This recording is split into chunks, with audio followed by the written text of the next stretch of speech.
Hello, chào tất cả các bạn đã quay trở lại Harry Potter S01. Chào mừng các bạn quay trở lại với Balloon 3D Battle 3. Ok, mình sẽ vào đây một tí nhé.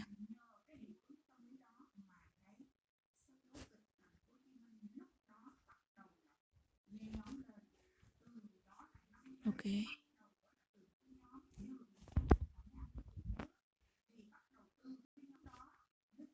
về xem ý đồ đã.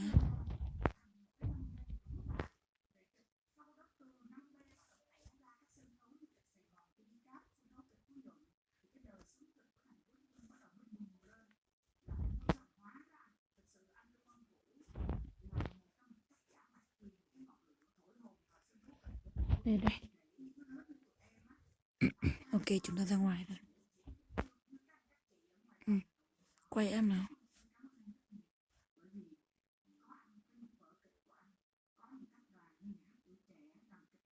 Quay em nào. Ui ngon. Ngon.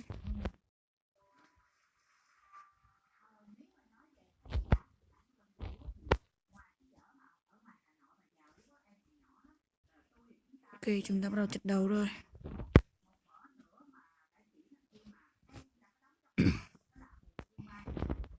Tournament.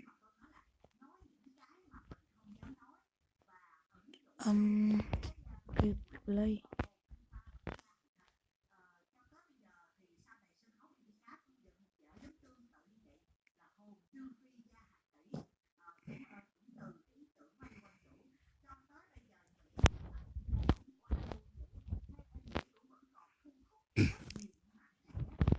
Ok, mình có một lượt đấu đầu tiên này.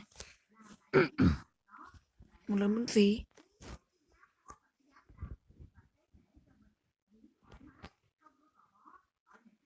Ok, chúng ta bắt đầu vào rồi.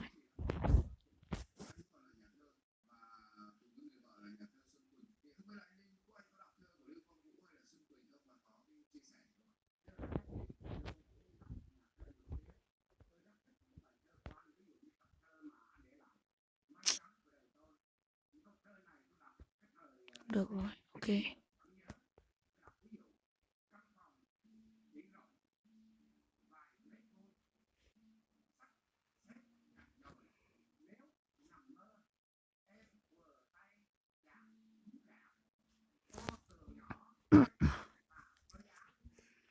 Ok, trận đấu bắt đầu rồi.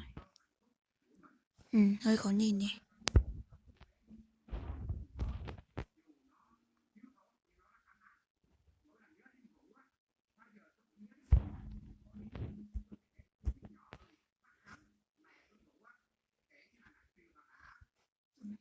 Không bay đâu.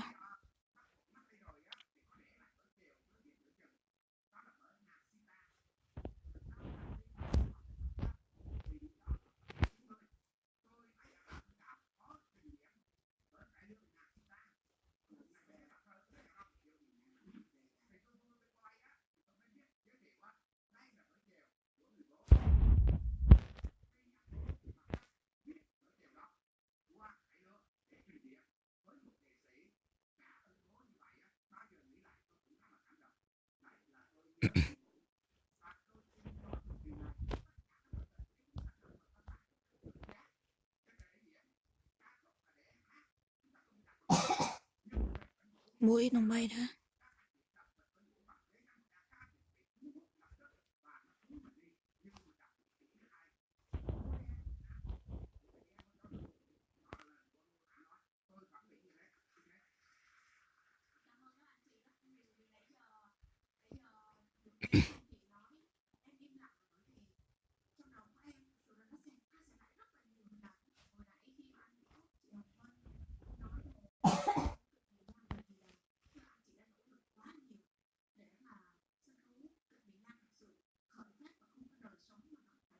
Ui đùa có phết.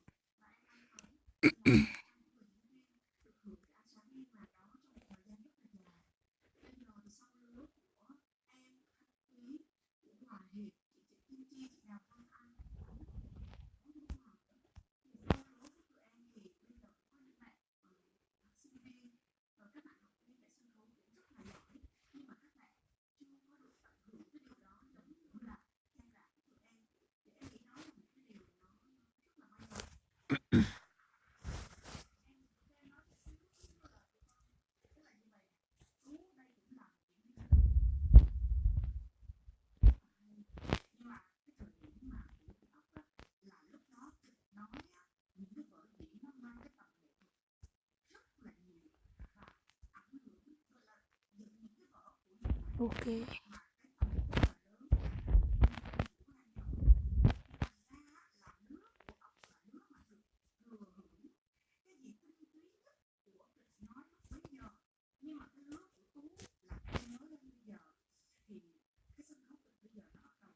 Con một tiền này.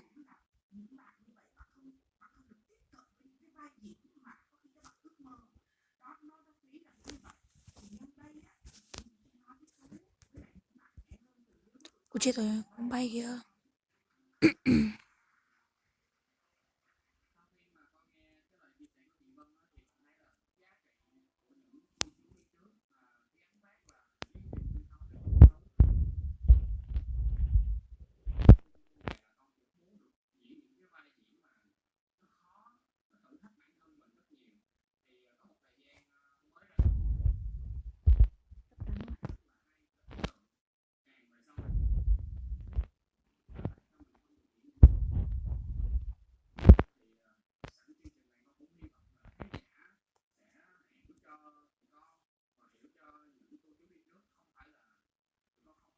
Ui, mũi lắm quá cô ơi.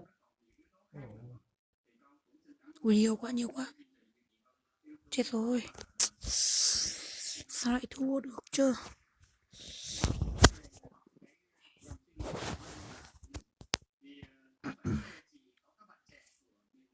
Ok, chúng ta không chơi được.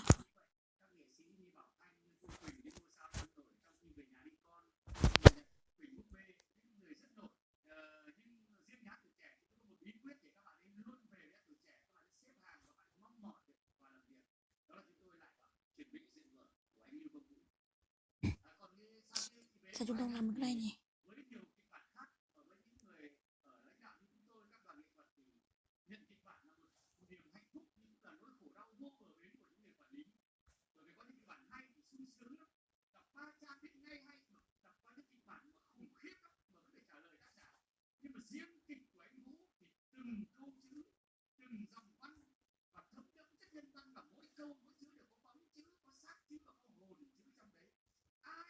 Ok.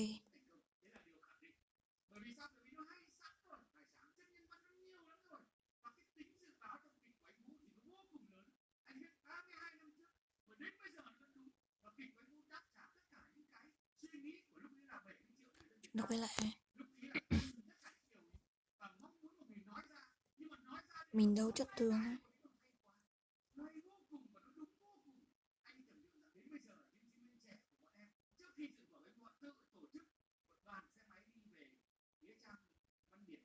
Đây.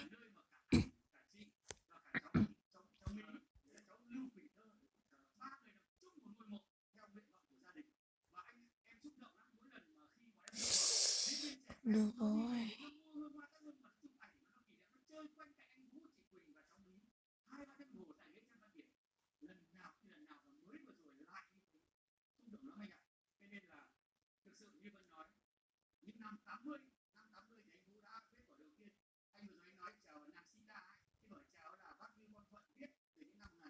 Ok, sắp bắt đầu thôi. Ok.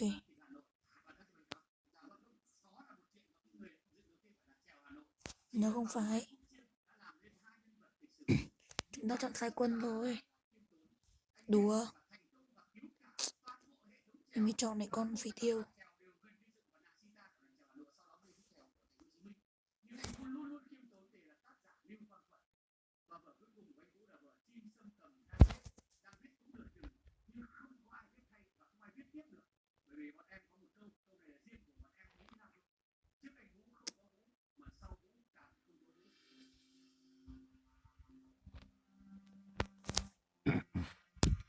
Nào trở lại trận khác rồi.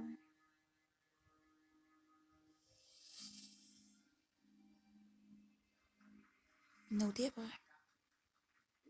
À không được. Đấu này chúng ta sẽ không có bonus.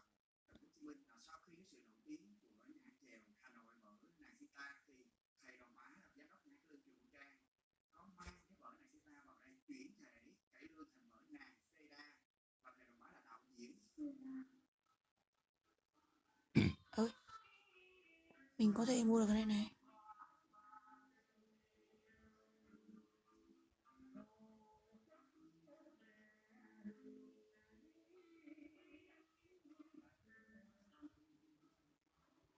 Ủa,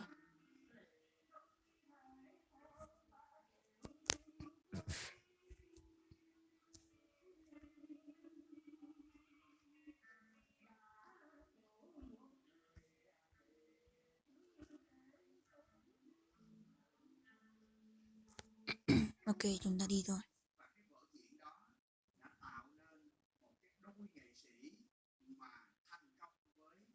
Ok.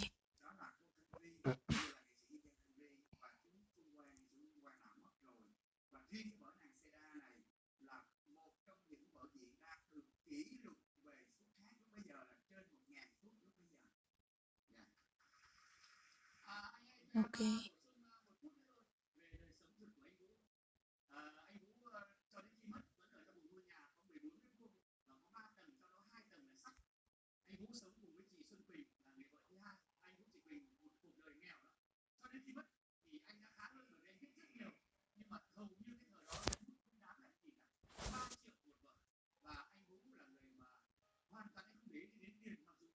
Được.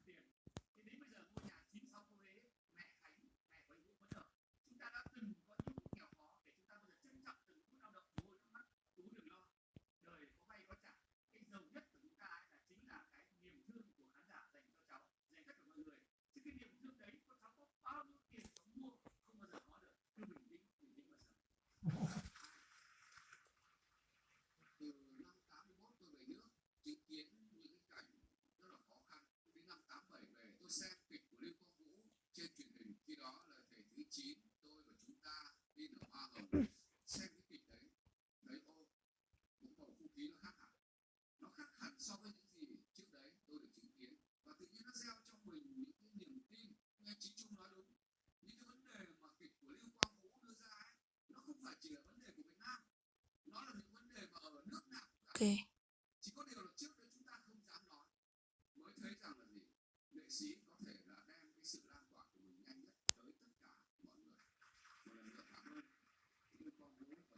Ôi, một chỗ để.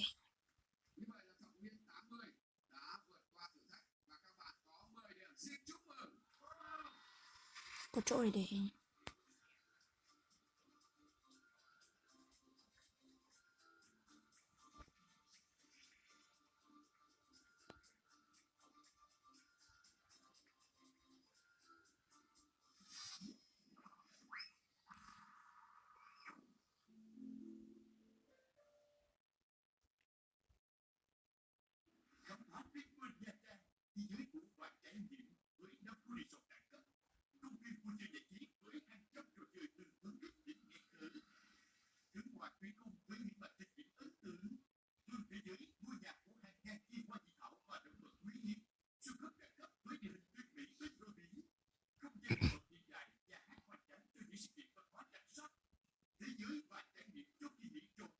Ok. Đây.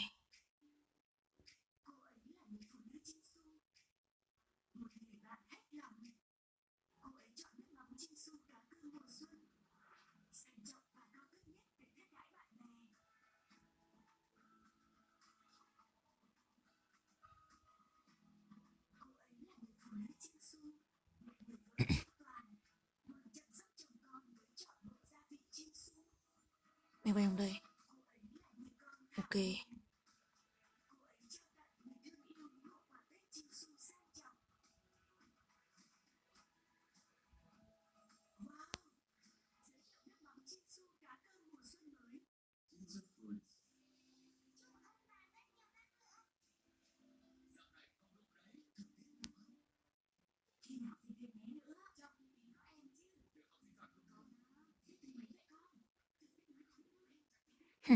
Cho cả đống quân ở đây luôn. Ra đi để đi ngủ. Nốt. Và mày xé đi, xóa hết đi cho mày.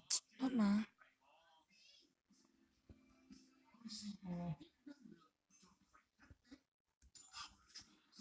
Nên cắm pin này.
Lag à? Sao ấy nhỉ?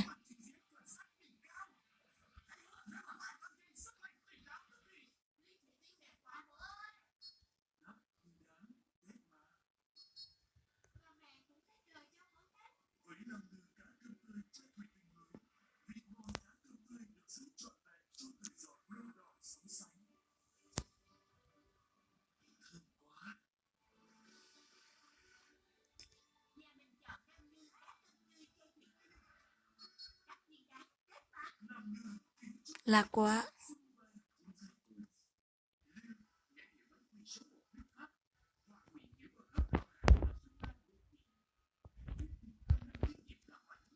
Ok, mình sẽ kết thúc tập này nha. Hẹn gặp lại các bạn vào tập sau.